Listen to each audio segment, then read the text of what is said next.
Alright, so in the last video we talked about K and Q and how to use those two things to determine the direction of reaction. This video will be all about ice tables. So first of all, what is an ice table and why even use them? Turns out we use them to organize our work for more difficult equilibrium problems.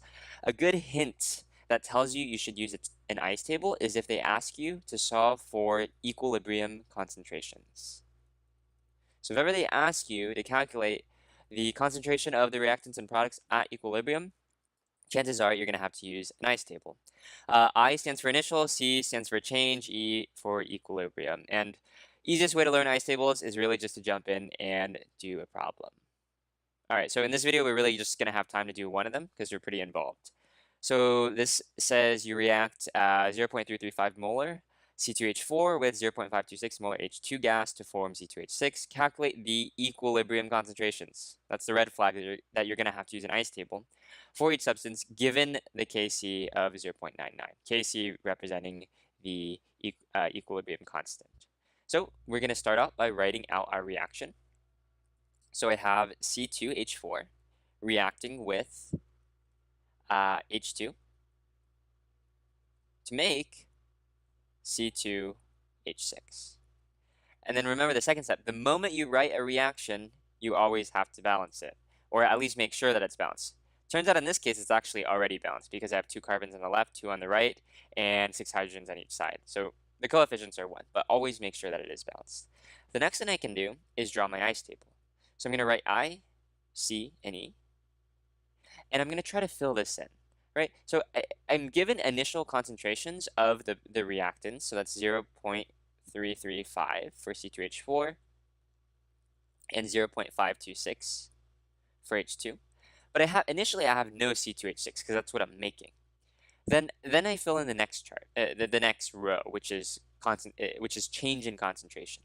So what I do here is I know that my reactants are going to get used up to form products. So I'm going to lose a certain amount. And then I'm going to gain a certain amount of products. I don't quite know how much I'm going to gain. That's what I'm trying to figure out. So what I'm going to write is X, because I don't know this right now. So I lose some of the reactants because I form some of the products. And then I can write my equilibrium concentration as 0.335 minus X, 0.526 minus X, and X. But I can use something else that's given in this problem to calculate the value of X, because once I know the value of X, I can figure out my answer. What I use is this equilibrium constant, right? Because I know that the equilibrium constant is equal to the products over reactants, C2H6 all over C2H4 times H2.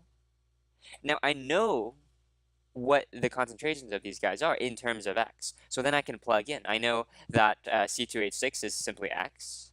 I know that C2H4 is 0.335 minus X.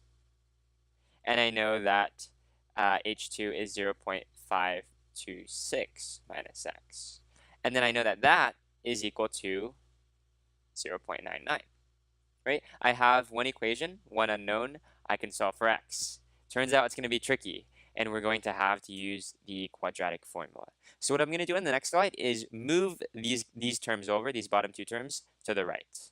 So I'm going to have X left over on the left. So I have X is equal to 0.99 times 0.335 minus X times 0.526 minus X. And then I have to use my good friend FOIL, which you may have remembered from a long, long time ago. I am going to FOIL these 2 terms, and that'll get me 0.17, right? I start with the front terms, multiply them together, 0.17621. And then I do outer and then inner, so I'm going to minus 0.526x minus 0.335x. And then finally plus the last, which is plus x squared. And then I'm going to distribute. I'm going to distribute the 0.9 to all the 0.999 to all these terms, and that will get me.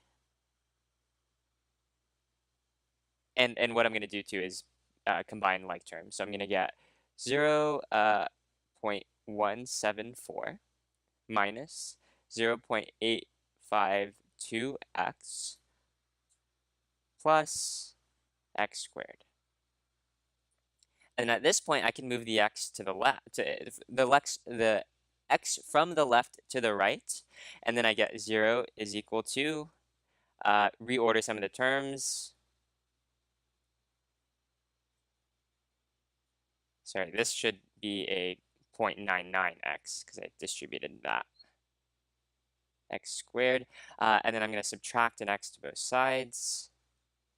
Gets me 1.852x plus 0.99x squared. And then this is your standard form of a quadratic equation, where this represents a, this term, negative 1.852, represents b, and this represents c.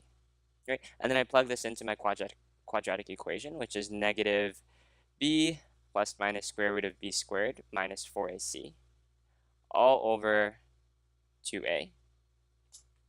I plug, I put in my calculator, and then what I find out is that x is equal to one of two values, either 1.77 or 0.099, right? So hopefully you've been following so far. If you need to, just pause and try to work this out on your own. You should get these two values as your answer. In order to figure out which one is correct, you need to look back at the chart and see which one would make sense. So it's either going to be 0.099 or 1.77. 1.77, if I plug in for x, is going to make these values negative. The C2H4 and the H2 are going to be negative. So 1.77 is not going to work because it doesn't make sense. The only thing that does make sense is 0.099.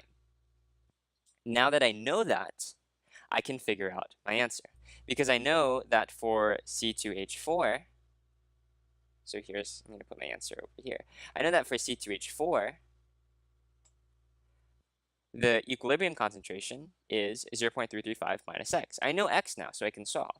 So if I take 0.335 minus 0.099, that gets me 0.236 molar. And so that's the concentration of C2H4. I can do the same thing for H2. So I know that H2 is 0.526 minus 0.099, which is the value of x. That gets me 0.427 molar. And then finally, I can do the same for C2H6. C2H6, the concentration, if we look at the previous slide, is just equal to x. And so the concentration of C2H6 is simply 0.099.